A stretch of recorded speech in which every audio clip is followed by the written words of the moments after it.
বিষয়টা নতুন প্রোগ্রাম। আমরা তো আগের প্রোগ্রাম থেকে বেরিয়ে আসছি, কারণ ওরা আগের প্রোগ্রাম ছিল ওই স্বৈরাচার আমলের যে প্রোগ্রামটা করেছিল ফ্যাসিস্ট আমলে, ওখানে অনেকগুলো বিষয় তো আমরা সম্মত হইনি। তো সেই কারণে আমরা সেই প্রোগ্রাম থেকে বেরিয়ে আসছি। এখন আবার নতুন প্রোগ্রামে যাচ্ছি। একজন নির্বাচিত সরকারের বাংলাদেশের মানুষের স্বার্থ সুরক্ষা করে যে ধরনের প্রোগ্রামে যাওয়া দরকার সে ধরনের প্রোগ্রামে যাব। দেশের অর্থনীতির জন্য, দেশের জনগণের স্বার্থে যে প্রোগ্রাম প্রয়োজন সেই প্রোগ্রামে যাব। না, কিস্তির টাকা নিয়ে আমাদের কোনো চিন্তা নেই। আমার চিন্তা হচ্ছে যে প্রোগ্রামে যাব এটা বাংলাদেশের স্বার্থ সংরক্ষিত হবে কিনা।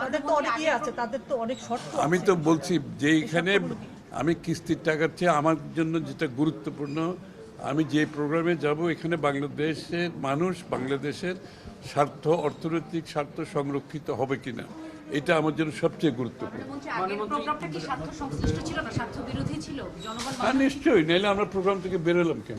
অনেকগুলো কন্ডিশন ছিল যেগুলো আমরা মনে করেছি সরকার হিসেবে, নির্বাচিত সরকার হিসেবে গ্রহণযোগ্য নয়।